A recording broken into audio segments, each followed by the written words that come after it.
बोलिए प्रेम से श्री सद्गुरु महाराज की जय। श्री सद्गुरु महाराज की जय। श्री सद्गुरु महाराज की जय। अखंड मंडलाकार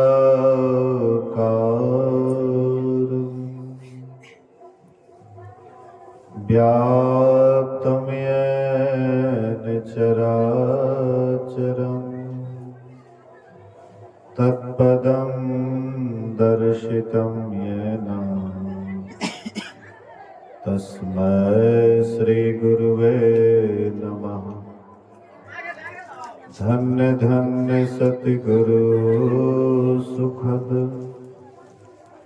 महिमा कहे न जाए। जो कछु कहो तुम्हारी कृपा मोते कछु न बसाए। सर्वत्र सर्वदा वर्तमान सद्गुरु महाराज जी के पावन चरणों में कोटि कोटि नमन। उपस्थित गुरुजन, धर्म प्रेमी सत्संगी बंधुओं, पूजनीया माताओं तथा भक्तिमती बहनों, अभी हम लोग संध्याकालीन संतमत सत्संग में उपस्थित हैं। यह जो सत्संग हो रहा है परम श्रद्धे डीलर साहब के पोते का अन्नप्राशन संस्कार के अवसर पर यह संतमत सत्संग का आयोजन किया गया। अन्नप्राशन संस्कार अर्थात वह बच्चा का आज 6ठा महीना पूरा हो रहा है या 6ठा महीना चढ़ा है, पूरा 6ठा महीना पूरा हो रहा है। जो संतमत के सत्संगी हैं, कोई भी कार्य करते हैं तो सत्संग को आगे रखते हैं। इससे लाभ क्या होता है? हम आप सुन रहे थे, बड़े भाग पाइए सत्संग का। बड़े भाग्य से सत्संग मिलता है।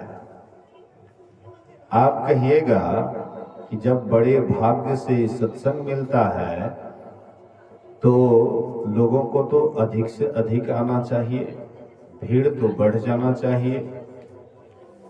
तो देखिए, हम आप लाभ उतना तक ही जानते हैं जहां तक हम लोगों का ज्ञान है। जितना तक जानकारी है उसी लाभ को हम लाभ समझते हैं।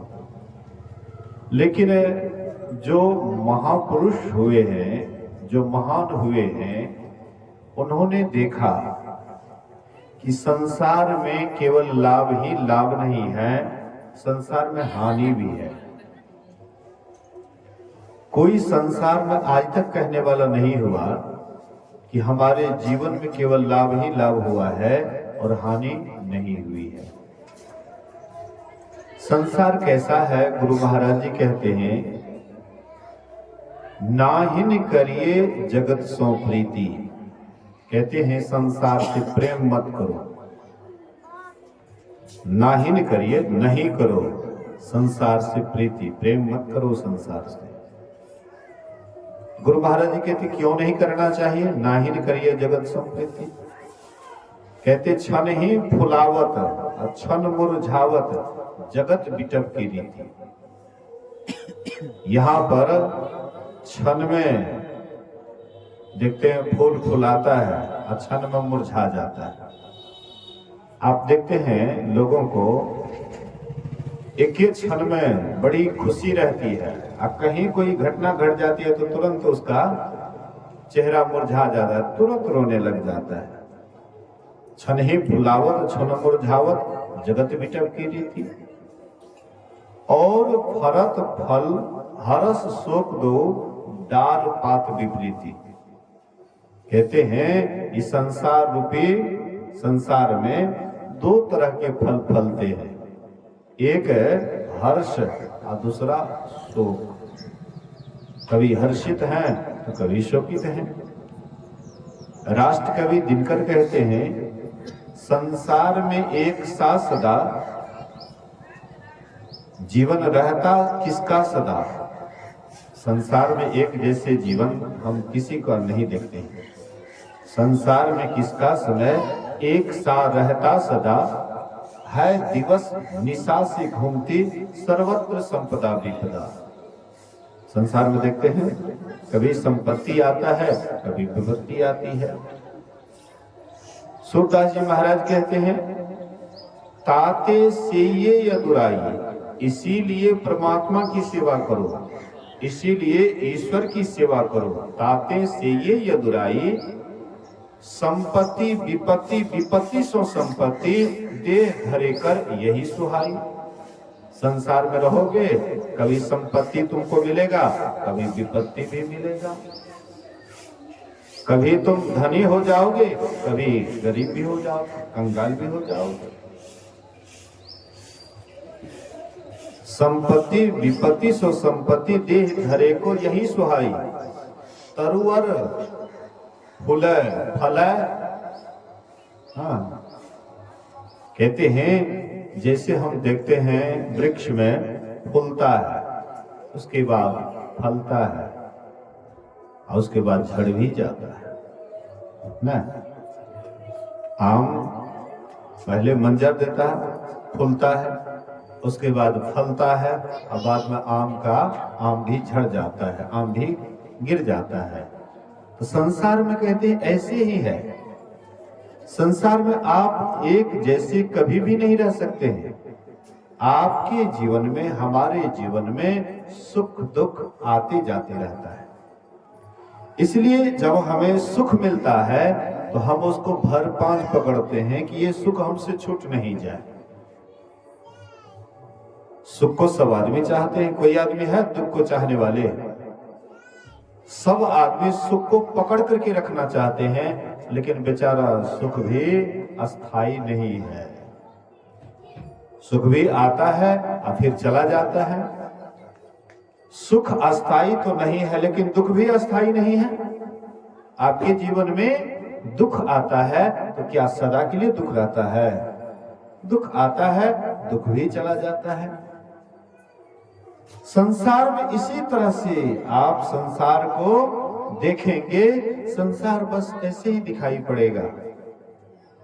इसलिए महापुरुष कहते हैं उनसे प्रेम करो जिसमें परिवर्तन नहीं होता है, जिसमें सुख दुख नहीं होता है, उससे प्रेम करो। कत्ती अगरबत्ती देखे थे कन्या देर बैठते सत्संग में। बोलिए श्री सद्गुरु। एक बार हम लोग बुलंद आवाज में जय जयकार करें। बोलिए श्री सद्गुरु। ध्यान से सुनिए, कहने का आशय है महापुरुष कहते हैं ये संसार कैसा है? संसार में किसका समय एक सा रहता सदा, है दिवस निशा से सर्वत्र संपदा विपदा। जो आज एक अनाथ है नरनाथ होता वही, जो आज उत्सव मग्न है कल शोक से रोता वही। कहते हैं संसार में हम देखते हैं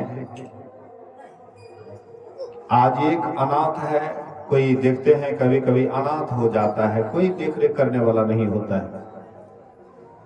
गोस्वामी तुलसीदास जी का जब जन्म हुआ था तो बोले कि ये बालक रहेगा तो अपशकुन ही अपशकुन होगा, इसलिए बच्चा को फेंक दिया जाए, मार दिया जाए या कहीं पर। हाँ, लेकिन कोई माँ बाप अपने बच्चे को थोड़े फेंक सकता है या मार सकता है। हुआ भी वैसे ही, उसकी माँ भी मर जाती है, पिता भी मर गए। एक धाई थी वही उसका पालन पोषण की थी, बड़ा हुआ, शादी होती है। जिस समय छोटा था शायद भाई भी उसको छोड़ करके या उसकी भी मृत्यु हो गई, पता नहीं, बिल्कुल अनाथ हो गया था गोस्वामी जी। लेकिन ये अनाथ होने के बाद जब इसका देखरेख नहीं हो रहा था तो स्वयं शिव जी कहते थे पार्वती से, पार्वती ये बालक आगे चल करके बहुत होनहार है, ये बालक आगे चल करके बहुत आगे बढ़ने वाला है, होनहार बालक है, इसीलिए तुम स्वयं जा करके इसका देखभाल करो।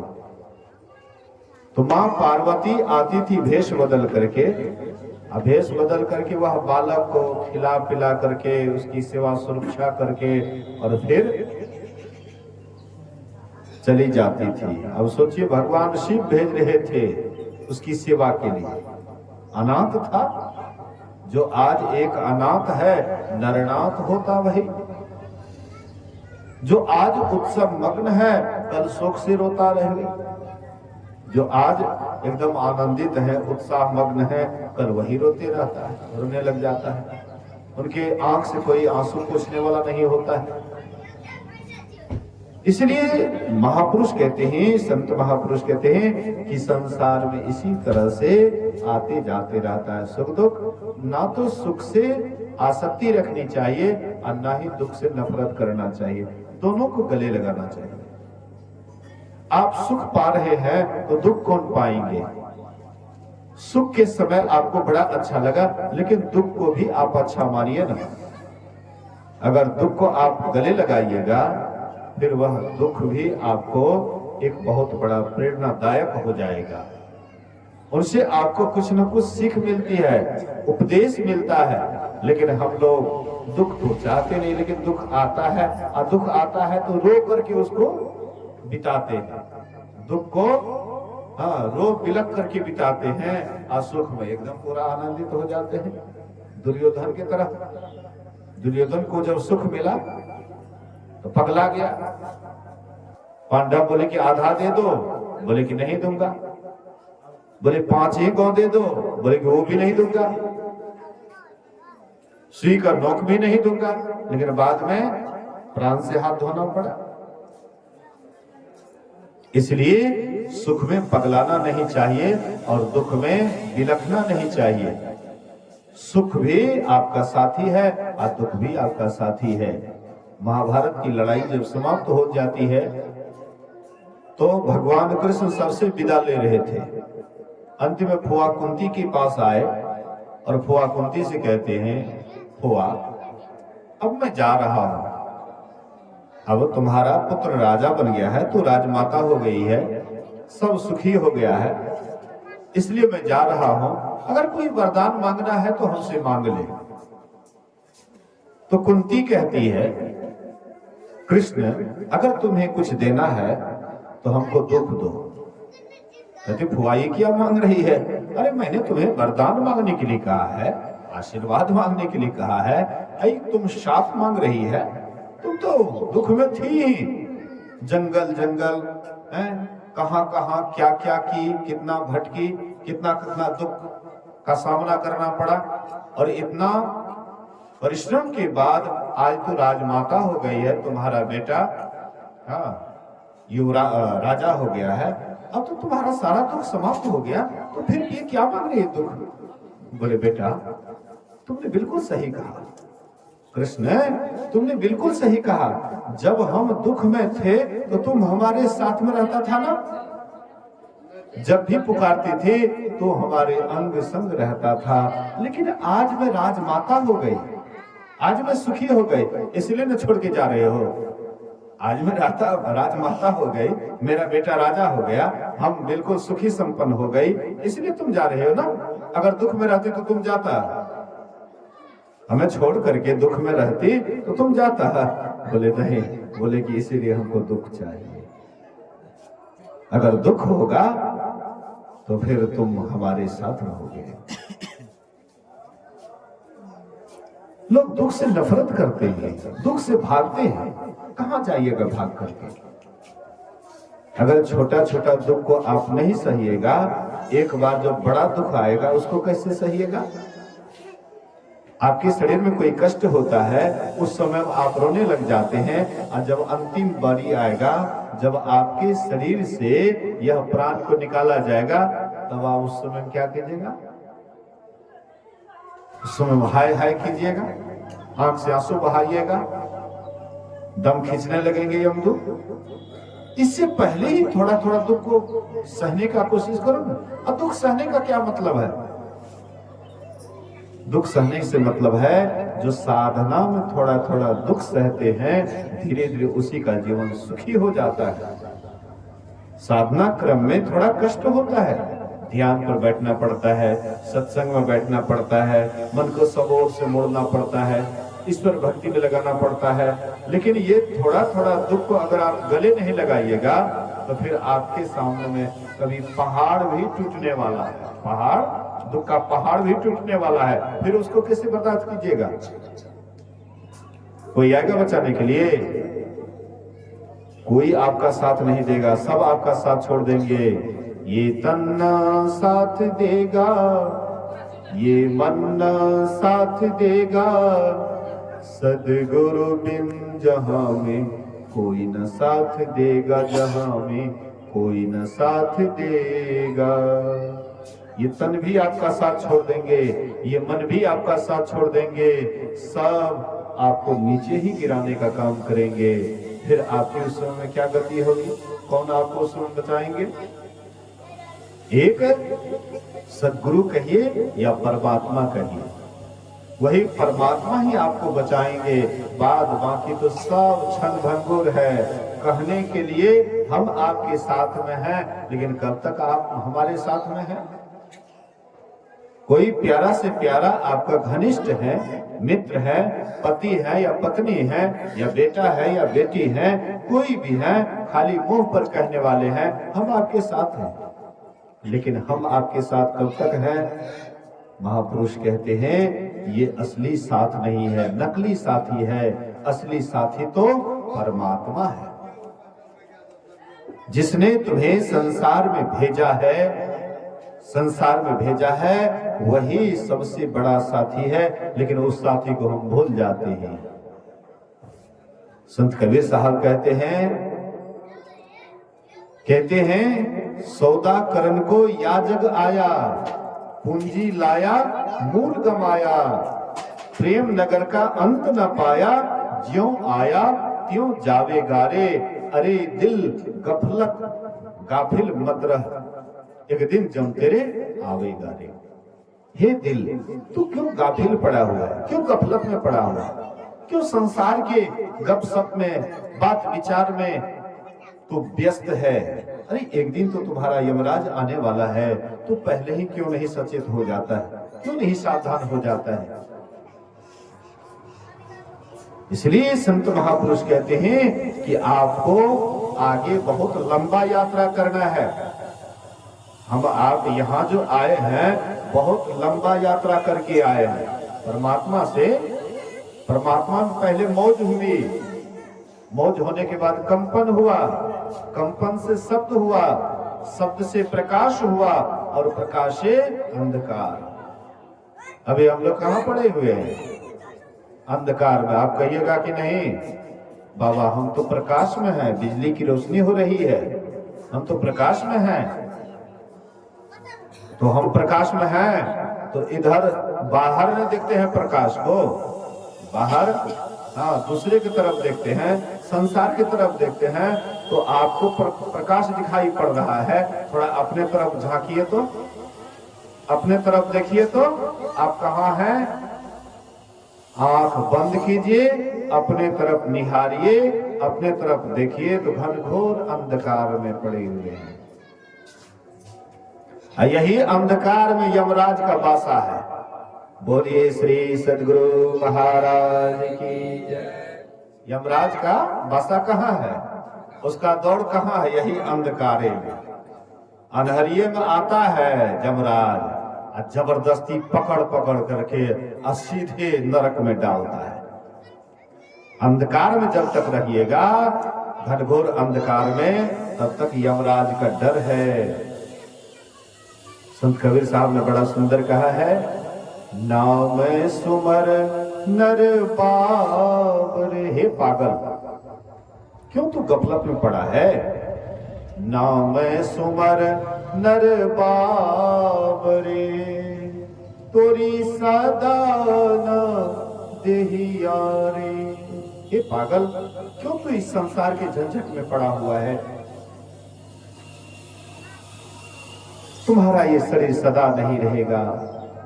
कितना हो सुंदर शरीर हो, एक दिन यह शरीर को छोड़ करके जाना पड़ता है। कितना हो संसार में ममता रखिए, सबको एक दिन छोड़ना पड़ता है। इसलिए नाम सुमर नर बाबरे, तोरी सदा न देहिया रे। एक तो अंधेरी कोठरी, तामे दिया न बाती हो। बहिया पकड़ जम ले चले, कोई संग न साथी हो। एक तो अंधेरी कोठरी, हम जहां रहते हैं, जिस घर में रहते हैं, जिस मकान में रहते हैं, घनघोर अंधकार ही अंधकार भरा हुआ है। गुरु महाराज कहते हैं, घटवा घोर रे अंधारी श्रुति आंधरी भई। सुधि बुद्धि भागी तम गुण लागी, गुरु ने सुधि दई। टकवाता कम दियो बताई, टकवाता कम दियो बताई। तिल खुलती मेरी फटी, घटवा घोर रे अंधारी श्रुति आंधरी भई। तुम्हारे घट के अंदर में, तुम्हारे शरीर के अंदर में घनघोर अंधकार है। इसलिए जीव यह हाहाकार करते रहता है। अंदर से हाहाकार है, बाहर से भले ही आप देखते हैं सबको आनंदित है। आनंदित कैसा है? जब रास्ते से चलते हैं, रास्ते में चलते हैं, तो देखिएगा कितना बढ़िया मुस्कान मुस्क रहा है। देखिए बड़ा एकदम खुश है, दिखावटी मुखड़ा है। बाहर निकला है घर से, इसलिए दिखावटी मुखड़ा, खुश है, प्रसन्न है। और घर में जाइए तब देखिए कितना दुखड़ा है। घर में जाने के बाद तुरंत ना, कितना बड़ा अफसर है ना, घर में जाएगा तो बिल्ली बन जाएगा, जोरू का गुलाम हो जाएगा। अब जो कहेंगे जोरू वही करेंगे। और अफसर से आपको काम कराना है, सीधा चले जाइए उनके घर पर संपर्क कर लीजिए मैडम जी से, आपका काम हो जाएगा। इसलिए महापुरुष कहते हैं ज्यादा खुश होने का जरूरत नहीं है। अरे तुम जहां हो वहां पर अंधकार में तुम रहोगे। हम जिस मकान में रहते हैं, क्या वह मकान अगर अंधकारमय है वहां रहिएगा? कितना देर तक रहिएगा? आपका सुंदर मकान है, खूब सुंदर मकान है, अगर डीलर साहब का है ना, कितना सुंदर मकान है।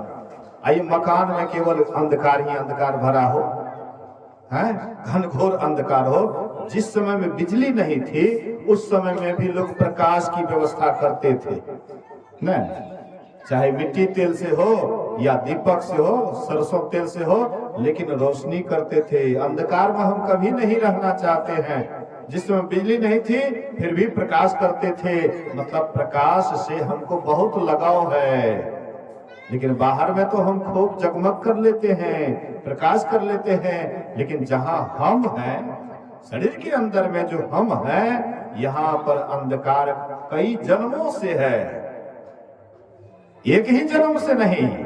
जब से हम लोग आए हैं सृष्टि में, अरबों खरबों वर्षों से, हाँ पहले यह सृष्टि हुई है, ये अरबों खरबों वर्षों से हम लोग यही अंधकार में भटक रहे हैं। अंधकार में जब तक रहते हैं तो आवागमन से कभी भी मुक्ति मिलने वाली नहीं है। आवागमन, आना और जाना, जन्म लेना और मरना, मनुष्य शरीर में ही हम लोग नहीं आए हैं। एक कुत्ता बिल्ली सांप सुंदर जो देखते हैं, हम लोग उसमें भी हम लोगों का विमोशन हुआ है, और वहां से विमोशन से प्रमोशन हुआ है मनुष्य शरीर में। लेकिन हम लोगों का फिर विमोशन होने वाला है, क्योंकि मनुष्य वाला अगर हम काम नहीं करेंगे, अंधकार से प्रकाश में नहीं जाएंगे। खोज करो अंतर उजियारी, दृष्टिवान कोई देखा है। अरे कोई किया है अभ्यास,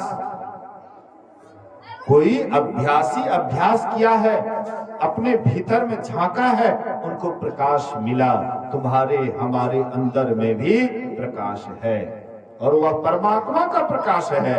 ये तो हम लोगों का कृत्रिम प्रकाश है। देख रहे बिजली, बिजली का कोई आविष्कार किया है, आविष्कार किया है, उसके बाद ये रोशनी हो रहा है, लेकिन भीतर में जो ज्योति है उसका कोई प्रकाश, कोई मतलब आविष्कार नहीं किया है। परमात्मा से ही वे आविष्कृत हैं, परमात्मा ही उनके आविष्कारक हैं। परमात्मा की ज्योति घट घट में विराजती है।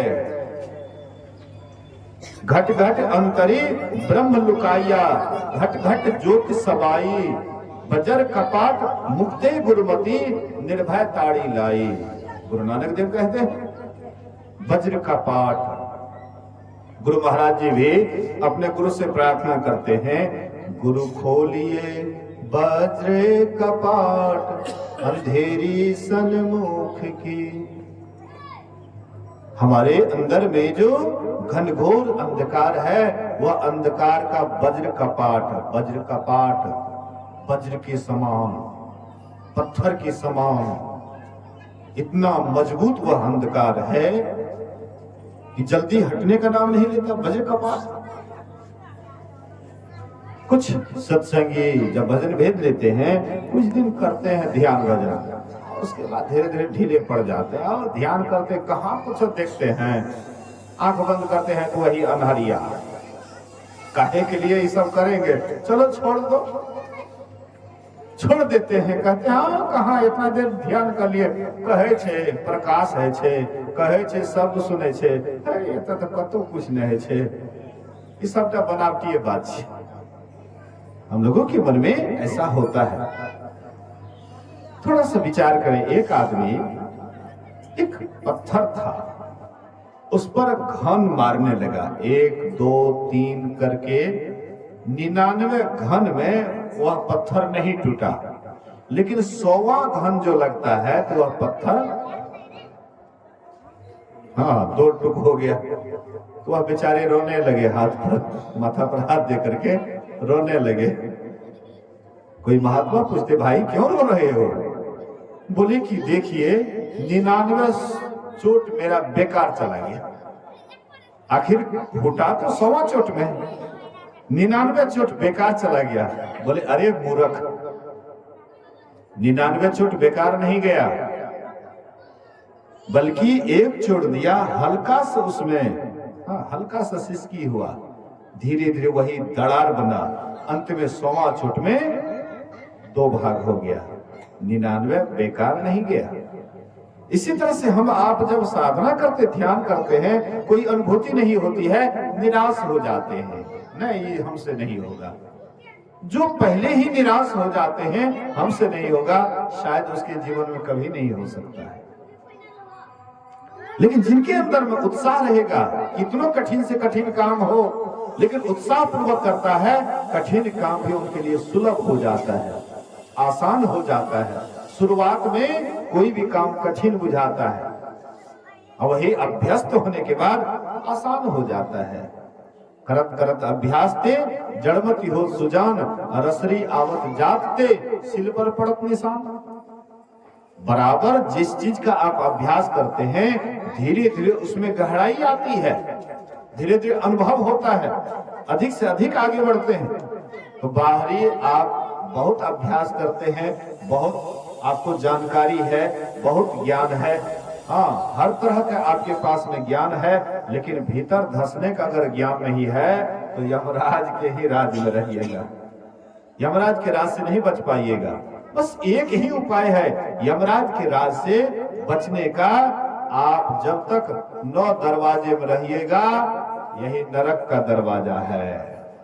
आंख से क्या निकलता है? कांची, गंदा, गंदे न है, आंख से कांची निकलना, गंदगी निकलना, कान से क्या निकलता है? गुज्जू, वो भी तो गंदे है। नाक से क्या निकलता है? नेटा। मुंह से क्या निकलता है? थूक खखार। और दो दरवाजा का तो बातें छोड़ दीजिए, वो तो बिल्कुल गया गुजरा है। तो जैसे जैसे हम नीचे की तरफ आते हैं वैसे गंदगी विशेष विशेष बढ़ते जाता है। आंख में थे, कांची है, ये भी गंदा है, लेकिन और से कम है।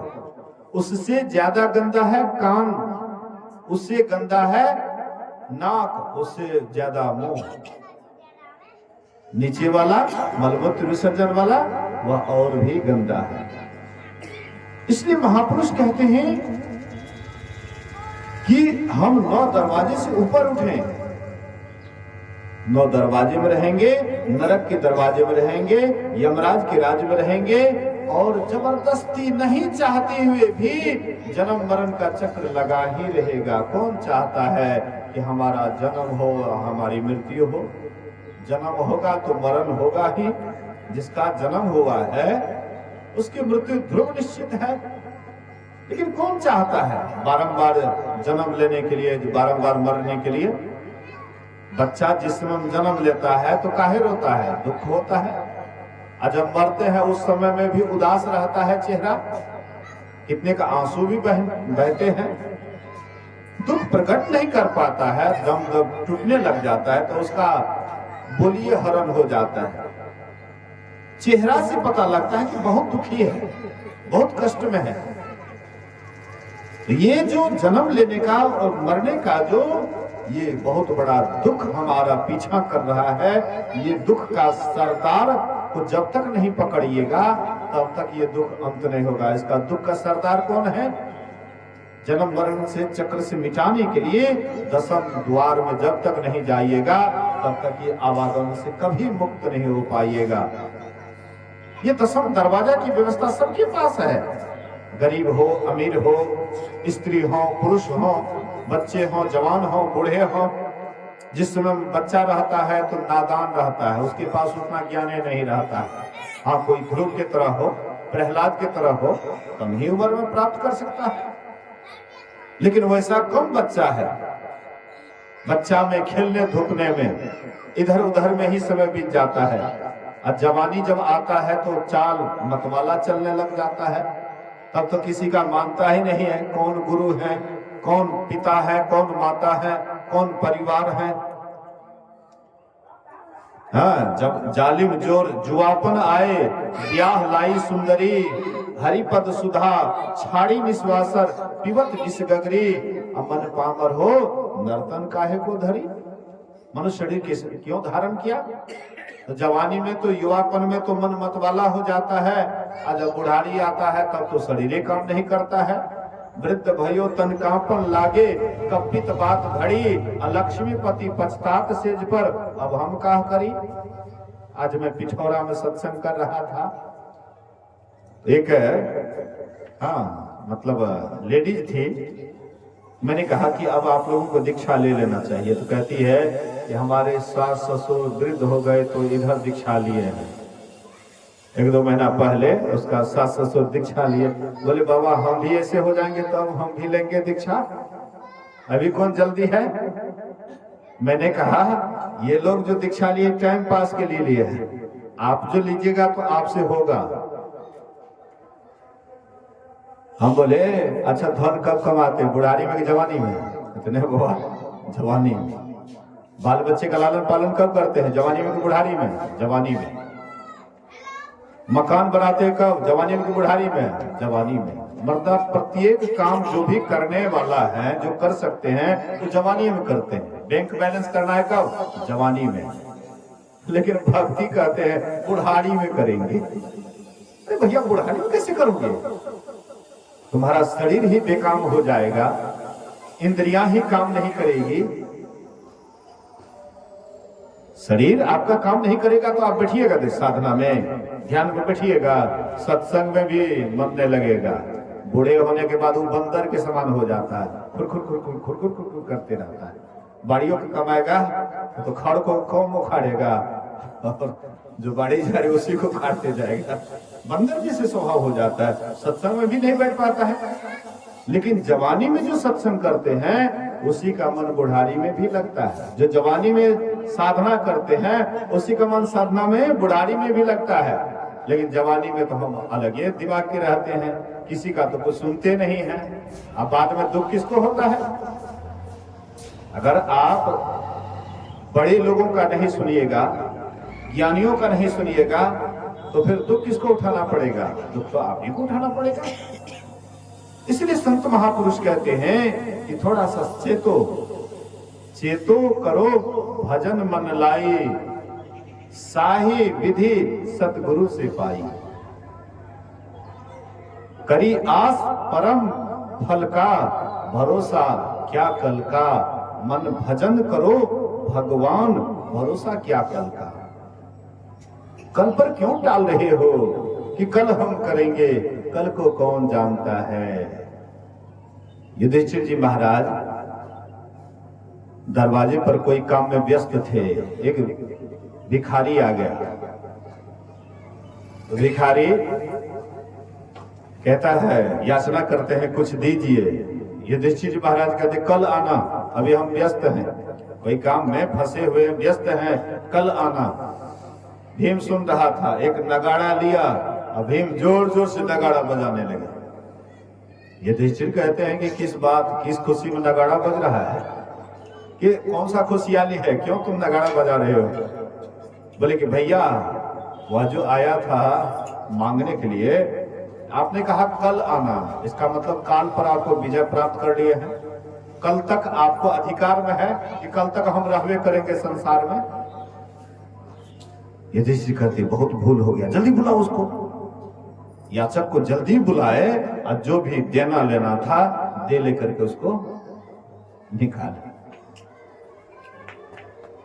महापुरुष कहते हैं गया समय गया फिरता नहीं, अझटी करो निज काम। समय जो बीत रहा है, आज कौन दिन है? सोमवार। आज ये सोमवार जो बीत रहा है, क्या ये फिर लौट करके आएगा?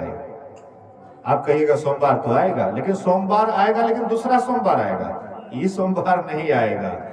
जो आपका पल पल जो बीत रहा है, हाँ, दिन बीतत जावे आयु फुटावे, अब भजो भजो प्रभु नाम।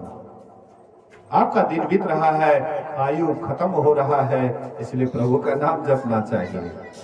महाभारत की लड़ाई समाप्त हो गई, युधिष्ठिर राजा बने और धृतराष्ट्र बड़े आनंद से, हाँ, बड़े आनंद से सब चीज भूल करके बड़े आनंद से एकदम, हाँ, खा पी रहे हैं, आनंद भोग कर रहे हैं। विदुर जी महाराज घूमते घूमते आ गए और देखे कि ये तो बड़ा खुश है, प्रसन्न है, इसको कोई टेंशन कोई चिंता नहीं है। हाँ, कहते भैया बड़ा खुश नजर आ रहे हैं। बोले कि हाँ, देखो महाभारत की लड़ाई समाप्त, अब जो मरना था उसको तो मर गया। हाँ, मेरा भतीजा राजा है, बहुत मानते हैं हमको।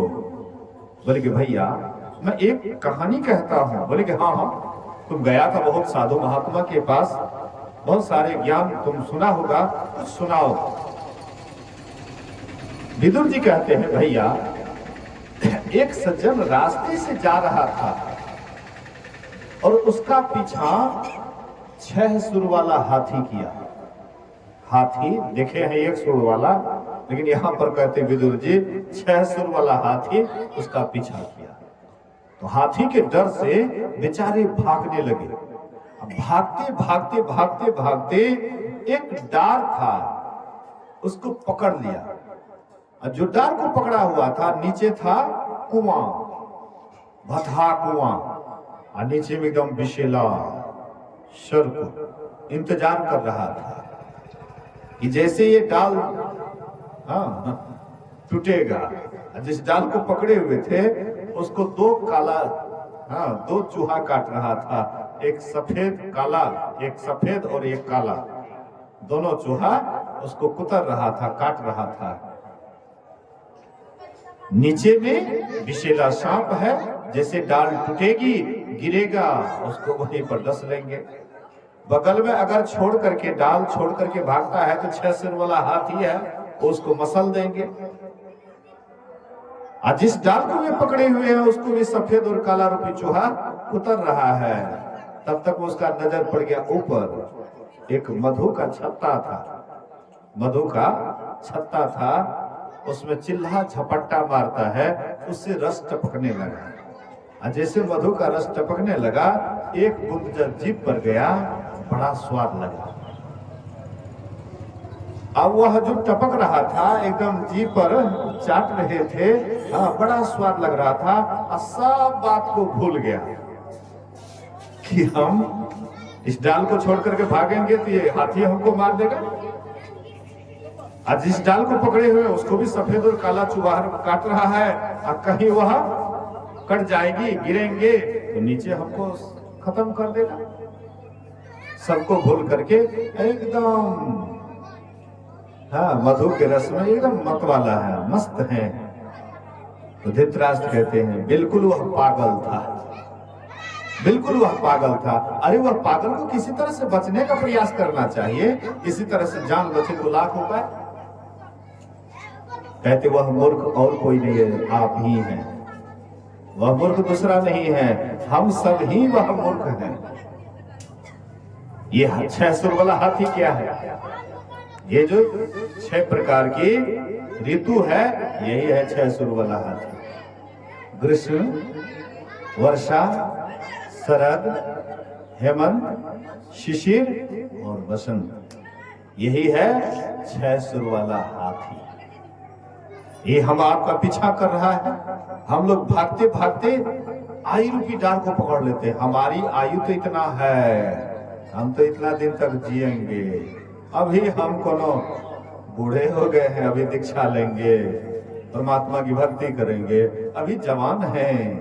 गुरु नानक देव कहते अरे नह बालक नह जौवने नह वृद्धि कछुबंध, वह अवसर नहीं जानिए जब आए पड़े जमफंद। अरे जम का फंदा कब आ जाएगा इसका कोई ठिकाना नहीं है। बालापन में आएगा, जवानी में आएंगे या बुढ़ारी में आएंगे, इसका कोई ठिकाना नहीं है, इसका कोई निश्चित नहीं है। इसीलिए हाँ तो हम लोग क्या करते, आयु रूपी डाल को पकड़ लेते आराम से। काल रूपी हाँ विशेला सांप, काल रूपी सांप इंतजार कर रहा है। जैसे आयु रूपी जो डाल को पकड़ा हुआ था उसको सफेद और काला रूपी चूहा कुतर रहा था दिन और रात। ये जो दिन और रात है यही सफेद और काला रूपी चूहा है। ये आयु रूपी डाल को कुतर रहा है। दिन बीतत जावे आयु खुटावे, भजो भजो प्रभु नाम, तो ये कुतर रहा है। हम लोग तब तक में विषय रूपी हाँ शहद जब मुंह में लेते हैं, विषय बड़ा मीठा लगता है।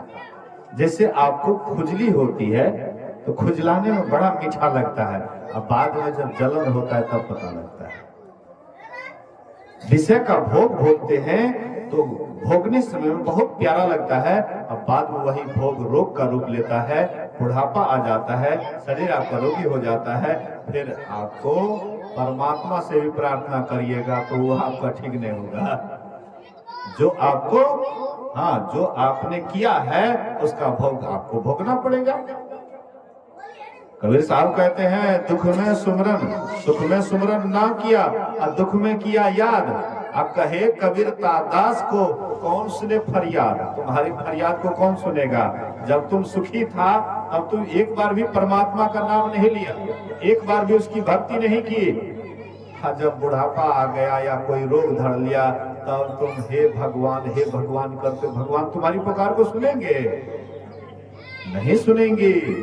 इसलिए महापुरुष कहते हैं ये मनुष्य जन्म अनमोल है, बारंबार नहीं मिलता है।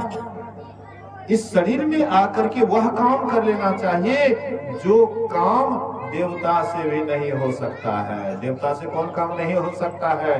परमात्मा की भक्ति, ध्यान, योग, साधना देवता से नहीं हो सकता है। यह काम मनुष्य ही कर सकता है। मनुष्य शरीर में ही यह काम आप कर सकते हैं। इसलिए महापुरुष कहते इसके लिए संतों का संग करना पड़ेगा। संत संग अपवर्ग कर कामी भव कर पंथ, कहा ही संत कवि कोविद श्रुति पुराण सदग्रंथ। कहते हैं कामी पुरुषों का संग भवसागर में डूबने का है, संतों का संग अपवर्ग का है, मोक्ष का है। अच्छे लोगों का संग कीजिएगा, संतों का संग कीजिएगा, यही मोक्ष का रास्ता है, मोक्ष की सीढ़ी है। और कामी पुरुषों का संग कीजिएगा, जो विषय वासना में दिन रात डूबा रहता है, उसका संग कीजिएगा, वही है नरक का रास्ता। हाँ, 84 में डुबाने वाला रास्ता। इसलिए साथ ही करना है, संग ही करना है, तो संतों का संग करना चाहिए, महापुरुषों का संग करना चाहिए। संतों के संग से ही उद्धार होगा, कल्याण होगा। संतों का रास्ता हालांकि दिखाई नहीं पड़ता है, बाहर का रास्ता नहीं है। संतों का जो रास्ता है वह गोपनीय है, गुप्त है, वह भीतर वाला रास्ता है। बाहर में रास्ता तो सब आदमी देख लेते हैं और सब आदमी चल देते हैं। दादू जाने न कोई असंतन की गति गोई। दादू दयाल जी महाराज कहते हैं, दादू जाने ना कोई, इस बात को कोई नहीं जानता है, क्योंकि संतों का जो चाल है वह अंदर का चाल है, भीतर का चाल है। इसलिए अंदर यात्रा करना है। कैसे कीजिएगा? संतों से जान करके सोच लो, समय के रहते बना लो शाही जीवन को। और समय जब बीत जाएगा, वहां आंसू से क्या होगा? फिर आंसू बहाओगे, वह समय लौट करके नहीं आएगा। इसीलिए समय के रहते हुए यह काम कर लेना चाहिए। संसार का भी काम करना चाहिए, बाल बच्चे का भी संभाल करना चाहिए, उनको भी सुशिक्षा देनी चाहिए, लेकिन संसार का संभाल करते हुए भी परमार्थ की ओर चलना चाहिए, परमात्मा की भक्ति करनी चाहिए। अगर ऐसे करेंगे तो आप संसार में भी सुखी रहिएगा। जो परमात्मा की जो भक्ति करते हैं वे संसार में भी सुखी रहते हैं, और जब इसका शरीर छूटता है वहां परलोक में भी वह सुखी रहता है। राम भगवान कहते हैं, जो परलोक यहाँ सुख चाहो, सुनी मम वचन हृदय दृढ़ गहा हो, सुलभ सुखद मार्ग या भाई, भगति मोर पुराण सुरती गाई।